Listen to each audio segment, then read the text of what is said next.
जय द्वारकाधीश। तो आज टॉपिक है आपके पर्सन के दोस्त आपके बारे में क्या सोचते हैं। ठीक है एक इंट्रिंगिंग वाला एक टॉपिक हमने लिया है, so let's connect to it. हमारे सामने हैं 3 ऑब्जेक्ट्स, टेरो एंड 2 ओरेकल। उसमें से जो एक है वो स्पेसिफिकली रिलेशनशिप ओरेकल है। ठीक है, तो सबसे पहले करते हैं manifestation. Here we go. Okay, proper understanding, सही गाइडेंस मिले एंड मोस्ट इम्पॉर्टेंटली हम सही रास्ता चुन सके। कई बार ऐसा होता है कि रास्ते तो सामने होते हैं लेकिन हम गलत रास्ता अपनाते हैं या फिर रास्ता चुनते ही नहीं, तो ये बिल्कुल भी सही नहीं होता। तो अब करते हैं टैरो से shuffling and we will take a look at the reading. चलो करते हैं टैरो से शफल एंड देखते हैं हमें कौन से कार्ड्स मिलते हैं। Okay, This is the first card which we see and ये है 6 of Pentacles, Taurus, Virgo, Capricorn, Earth sign, मिट्टी तत्व। अगर हम इस कार्ड को देखते हैं तो जो एक अंडरस्टैंडिंग होती है यहाँ पे वो क्या है आई थिंक ये पर्सन मतलब जो इनके दोस्त है वो कुछ इस हिसाब से सोच रहे हैं कि आप दोनों का जो ये रिश्ता है वो मेल मिलाप वाला रिश्ता है। या तो आप दोनों प्यार में गहरे डूबे हो, ठीक है, या तो कहीं ना कहीं आप दोनों को ही बेनिफिट मिल रहा है। ओके, ये उनकी सोच दोगली हो सकती है। इन अ वे हम वो कह सकते हैं कि भाई आप दोनों जो हैं वो बाकी कुछ नहीं जानते हैं, बस हमें प्यार है, that's it and nothing else.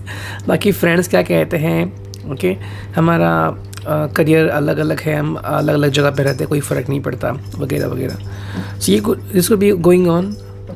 Okay, धर्म अलग जाती अलग है, कोई फ़र्क नहीं पड़ता। लेकिन दूसरी तरफ कुछ सिचुएशन में वो ये भी कह सकते हैं कि आप दोनों जो है वो एक दूसरे को पूरक हो। पूरक मतलब जैसे कि मान लो आप दोनों शायद सेम फील्ड में हो, कुड बी इंजीनियरिंग या फिर डॉक्टर, तो एक दूसरे को रेजोनेट करते हो, तो जब भी मौका मिले तो मतलब अगर हम बात करें आपकी फ्यूचर लाइफ की तो वो सेट है। दोनों ही पैसा कमा सकते हैं, दोनों का व्यू पॉइंट एक है, तो दोनों को भी तकलीफ़ें एक जैसी होंगी, तो एक दूसरे को वो सपोर्ट कर सकते हैं। तो मेरे हिसाब से ये पर्सन इस कदर सोच रहा है कि आप दोनों या तो किसी को भी नहीं सोच रहे हो किसी के बारे में, या फिर एक दूसरे के लिए इतने मतलब कंपैटिबल हो कि कोई क्वेश्चन ही नहीं उठता वहाँ पे जेलस हो सकते हैं वो, आई गेस। देखते हैं सेकेंड कार्ड क्या आता है and that is the second one. ठीक है, ये S of pentacles, taurus, Virgo, Capricorn. मेरे हिसाब से यहाँ पे आपने अभी बस किसी हालत में शुरुआत की है, ओके, अंडरस्टैंडिंग की, यानी कि आपका शायद ब्रेकअप हो चुका है पहले, ठीक है। और ये पर्सन जो है मतलब या तो ये जो पर्सन है मतलब इनके जो दोस्त हैं ये सोच रहा है कि इनके दोस्त का या तो हो चुका है ब्रेकअप, या फिर आपका ब्रेकअप हो चुके बाद अब दोबारा से आपने एक नई शुरुआत की है।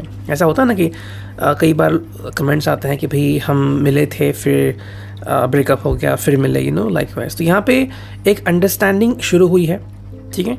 एंड सेकेंडली ये अंडरस्टैंडिंग अगर हम चाहें तो बहुत मजबूत भी होगी और चाहे तो बहुत ही साधारण सी है, ठीक है। तो अगर ये पर्सन चाहे तो रिश्ते में थोड़ी सी कमज़ोरियाँ ढूंढ भी सकता है, और अगर नहीं तो उसे कोई फ़र्क नहीं पड़ता। देखते हैं नेक्स्ट कार्ड हमें क्या मिलता है। This is the one which we got. ये आ गया 5 of cups, Cancer, Scorpio, Pisces के लिए, ठीक है। आई थिंक इनके जो फ्रेंड्स हैं वो इनको कह रहे हैं कि बहुत सी चीज़ें हैं ज़िंदगी में हासिल करने के लिए तो या तो आपके शायद पर्सन को थोड़ा सा बहका रहे हैं ओके, ज़्यादा नहीं, लेकिन शायद हो सकता है कि भाई जैसे कि going to the party, tease करना कि और भी तो लोग हैं उनकी तरफ देखो, बातें करो एंड लाइक हो सकता है।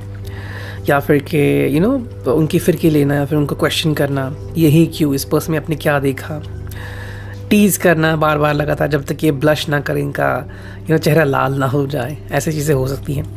आई थिंक ये पर्सन आपको भी जानते हैं, या फिर जितना आपके बारे में उन्होंने सुना है वो आपको बखूबी भी जान चुका है कि आप दिल से कैसे हो, अच्छे हो या नहीं हो, या फिर इनके पर्सन के, इनके फ्रेंड के लिए अच्छे हो या नहीं हो। इसलिए शायद बार बार लगातार अपने फ्रेंड को ये टीज़ करते रहते हैं, ठीक है।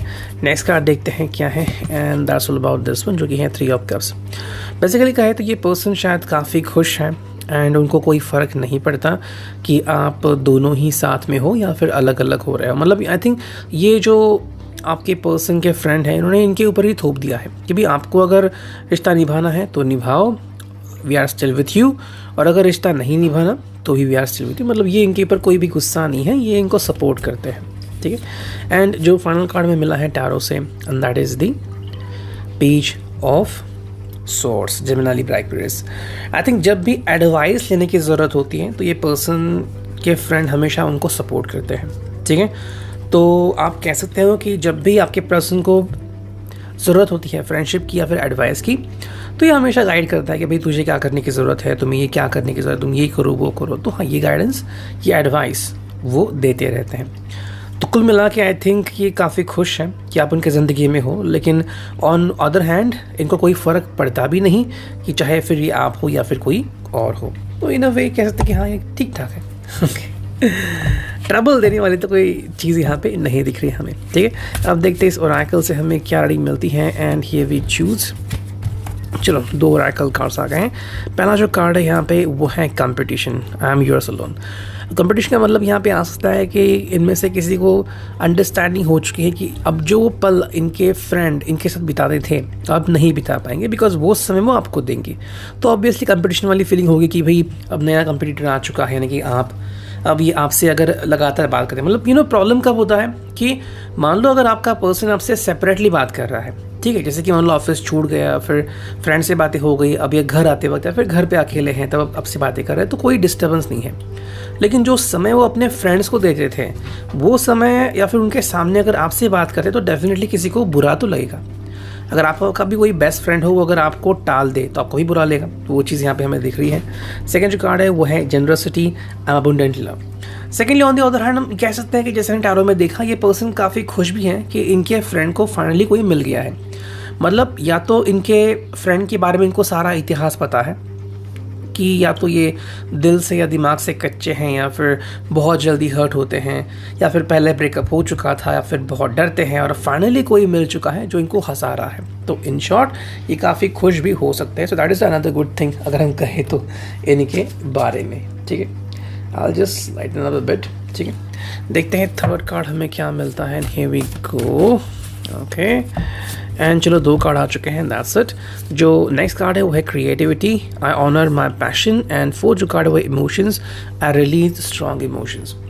अगर हम इन दोनों कार्ड्स को देखें, क्रिएटिविटी के बारे में एंड इमोशंस के बारे में, तो 2 चीज़ें पता चलती हैं यहाँ पे। या तो आपके पर्सन के जो फ्रेंड है इनको सपोर्ट कर रहे हैं, फिर इनको थोड़ा सा धक्का दे रहे हैं कि भाई जाओ थोड़ा सा आगे बढ़ो, लीड लो इन रिलेशनशिप, ठीक है। तो कुछ प्लानिंग करने के बारे में, जैसे कि मे भी आपको कहीं पे घूमना है या फिर कहीं पे जाना है या फिर आपको मिलना है, आप दोनों एक दूसरे से बहुत दूर हो, तो भाई जब जाके मिलो, बातें करो, या फिर आपको अगर ये बात नहीं करे तो कंपलसरी बातें कराओ। तो कहीं ना कहीं इनको पुश करने में आपके पर्सन के फ्रेंड का हाथ ज़रूर है। एंड जो 4th कार्ड है वो है इमोशंस। तो जब भी आपके पर्सन स्ट्रेस में आते हैं या फिर आप दोनों के बीच लड़ाई होती है, तब आपके पर्सन को मनवाने का काम भी इनके फ्रेंड्स करते हैं। तो कह सकते हैं कि काफ़ी अच्छे फ्रेंड्स हैं, इनको समझते हैं, okay, that is good thing. अब तक मेरा रीडिंग ऐसा कभी नहीं आया था, आज तो आ गया, that is a wonderful thing. ऐसे दोस्त किसको नहीं चाहिए, है ना। एंड देखते हैं फाइनली रिलेशनशिप ओरेकल में हमें क्या रीडिंग मिलती है। चलो ये आ गया पहला कार्ड, 2 कार्ड आ गए यहाँ पे। जो पहला कार्ड है वो है exhausted, strained, wearisome, fatigue and intermitted. And जो सेकंड कार्ड है वो nothing like taking a day for myself. 2 चीज़ें यहाँ पे हमें दिखती हैं। जो पहला कार्ड हमने देखा गिबर्श की, मतलब उन्होंने काफ़ी पेशेंटली वेट किया है इनके लिए कि कब इनको कोई मिलेगा सोलमेट। आई थिंक आपका जो पर्सन है वो काफ़ी इनके साथ घुल मिल गया था, काफ़ी इनके साथ मोमेंट शेयर कर रहा था। लेकिन एक मोमेंट हम कहते हैं ना कि अरे भाई ये चीज़ें सिर्फ अपने गर्लफ्रेंड या बॉयफ्रेंड के साथ शेयर करने वाली होती हैं, या फिर जो आपका होने वाला है व्यक्ति, राइट। तो वो चीज़ें हमें यहाँ पे दिखती हैं।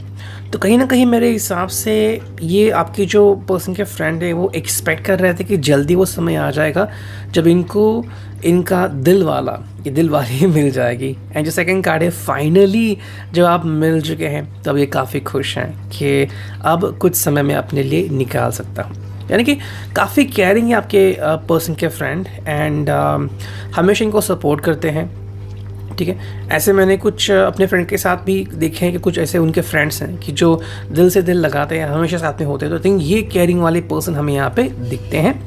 बस उनका यही कहना है कि जो मी टाइम होता है वो उन्हें मिलना चाहिए। तो फाइनली अब उनको उनका मी टाइम मिल रहा है, और जहाँ तक बात है आपके पर्सन की, तो वो तो मी टाइम आपको प्रोवाइड कर ही रहे हैं। Reading, I hope it resonate. Thank you, take care, good bye.